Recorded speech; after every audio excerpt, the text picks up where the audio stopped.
week. Now, we're going to be talking about a lot of good stuff for this show.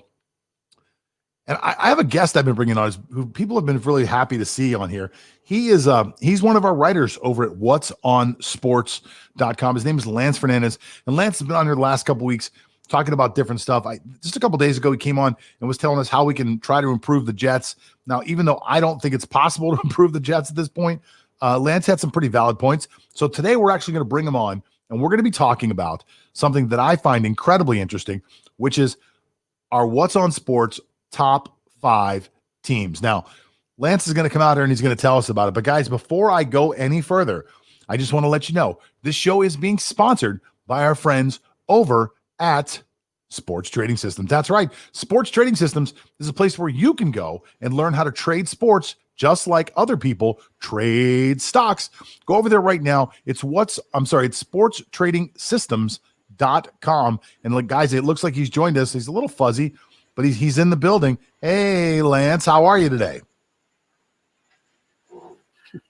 This is nice. I feel like I'm doing awesome, John. How are you doing? There he is. Oh wow, we had a little connection problem there, but we're back in the saddle again. I love it. All right, buddy. Good to see you, man. Yeah. Oh, good to see you rocking the new background right now. Thank you for providing it for me. I see that. That actually looks really good. That actually looks better than my background, actually. Yeah, it kind of looks awesome. I think we spent too much money on this background, and I should have done a background like that. I think that cost about 80 cents to put together, and this one was about $1,000. So well, listen. So Lance is with us today, and he's going to be telling us about our top 5 teams over at whatsonsports.com in the NFL right now. Lance, I don't want to interrupt you anymore. Let's start with number 5. What's the number 5 team in the NFL right now? Okay, I would have put this team higher if not for the injury of their star quarterback. But I think the number 5 team in the NFL, based on like balance, is the New Orleans Saints.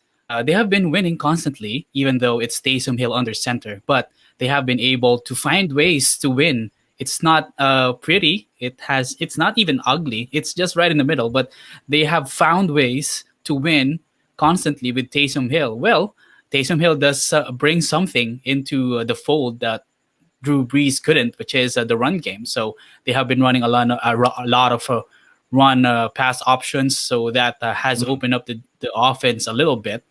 But their defense is not yet at par with the offense, I believe. But they do have great players on that defensive side with like Marcus Lattimore and the guys. So I guess they're the 5th best team in the NFL so far.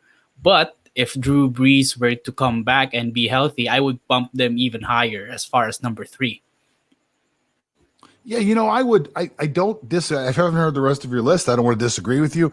To me, New Orleans is a little bit higher, just simply because, first of all, they're a very talented team. I see where you're going with the quarterback, but even when they don't have their starting quarterback, the last 2 years, Sean Payton and that staff are 7-0 without Drew Brees. So it's almost as if they coach even better without that star quarterback in there. So it's even hard to.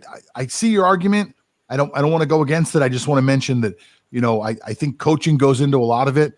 To me, your organization works from the top down, and if you got good coaching and you can figure out how to work around not having a Drew Brees and win with a Taysom Hill, I think that's a team that definitely needs to be reckoned with. Let's talk about your number 4 team in the NFL right now.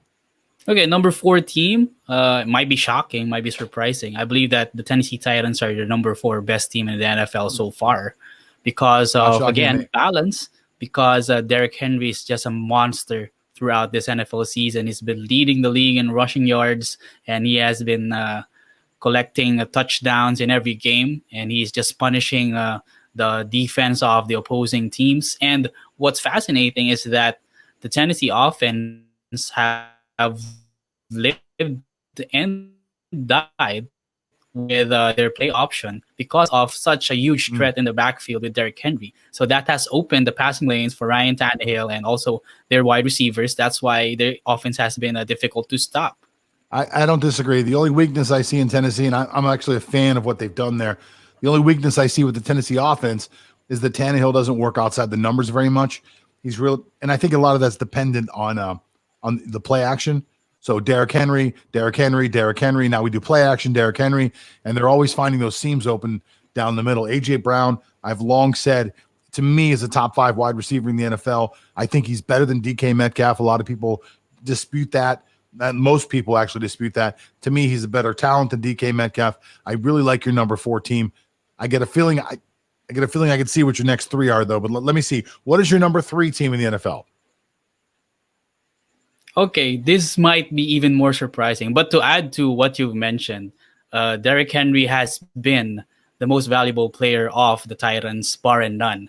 That's why there has to be a legitimate case of him being league MVP because of the effect that he has brought to that Titans offense. Without him, they wouldn't have the number of wins that they have so far, and they wouldn't be a legitimate threat in the AFC. Okay, going to number 3, and I'm placing this because of all the weapons that they currently have, and I believe that this team is on the rise. And these is the Cleveland Browns with an 8-3 record. They have weapons all over the field. They have a Nick Chubb. They have a Jarvis Landry. Odell Beckham has underperformed because of the injury. Wow. But I believe that they have what it takes to go deep into the playoffs with such a deep roster, not just on defense, but also they are shutting down opposing teams when it comes to run defense. They have been one of the best in the league when it comes to run defense, and they have been consistent in shutting down running backs throughout the league. So, Lance, I don't know if you realize this or not, but I think there's like a little delay between us. It almost sounds like you said the Cleveland Browns. Yes. Is that what just happened? Yes, Cleveland Browns, number 3. Yeah, I thought you said Cleveland Browns, and then you like started talking about the Browns, and I was just like, what the hell is he talking about? Cleveland Browns, really? Wow, holy shit. Okay. That one actually Cleveland got me Browns, to cuss. yeah. I couldn't put Seattle Seahawks in because Seattle's defense is porous right now. Seattle's defense is close to non-existent. It's not like the Legion of Boom as it was before. And when you compare Seattle and even the Rams to the defense of Cleveland, I'd put Cleveland even before the Seattle Seahawks. All right, I'm not gonna lie. Right now, I have no idea what you're gonna say next. I just, I thought for sure when you said 4, 5, 4, I'm like, oh, I can already see where you're going. And then in my mind, I also thought, geez, I wish you would have been a little more interesting and like went a different way. And then you did. You really went a different way. So Cleveland Browns are now the number 3 team in the NFL, right? Yes. So that only leaves 2 more teams left. Good God, who are they? Okay, the second best team, because they've been doing it mostly on offense, is the Kansas City Chiefs. You couldn't put them outside of the top 5, but I wouldn't put them in number 1 because their defense has been suspect for the majority of the season so far. But on offense, they have been spot shine because of the MVP Patrick Mahomes leading the way for Coach Andy Reid and the boys. That's why they are having 10 wins so far because they lead the league in yards per game with over 400. And it's hard to beat somebody or a team like that is just so dominant on that side of the field. But their defense, again, has to catch up with the offense, and that's evident with their games against the Las Vegas Raiders, wherein they had to pull it off during the last minutes to come up with a victory. All right, we're talking to Lance Fernandez. He's one of the writers over at whatsonsports.com. I almost feel like he's eating mushrooms and doing this entire show. For those of you that missed it, the top 5 list so far, Lance, correct me when I'm wrong here. Number 5 was the... Not answering me. That's good. Number 5 was somebody. Number 4 was I'm so blown away by number 3. Number 4 was the Titans. Number 3 was the Cleveland Browns, and number 2 is the Kansas City Chiefs. So I got to take a guess at who number 1 is, if you don't mind. Is it the Pittsburgh Steelers? It definitely is, John. Number 1, bar none. Pittsburgh Steelers is number 1. Redeemed. Not because you're one of the diehard fans of the Pittsburgh Steelers, but it's just fascinating that they average 28 points a game, even though they are at the bottom half of yards per game. So they make every yard count. They make every possession count, and it's just so happened that they always find a way to score, whether it's through the run or through the pass. And we couldn't say much about that defense. I mean, by God, TJ Watt could be a legitimate candidate for defensive player of the year in the NFL, in Absolutely. the AFC. He already has 11 sacks and counting. And who knows how much he could get by the end of the regular season. So, in terms of balance, check. In terms of making every possession count, check. And they don't turn the ball over that much.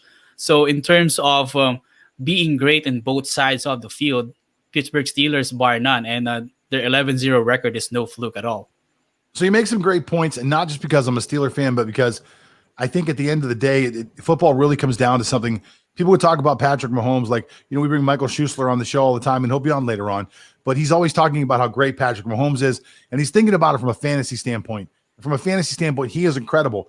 But when you look at the Kansas City Chiefs as a team, there are a lot of problems with them that people don't want to talk about because they only want to talk about how great Patrick Mahomes is. But at the end of the day, football really comes down to field position, where you are on the field, where you're getting the football, and how many times you're turning the ball over. And if you can win both of those things, if you can end up on the other side of the 50 enough and not turn the ball over, you're going to win a lot of games.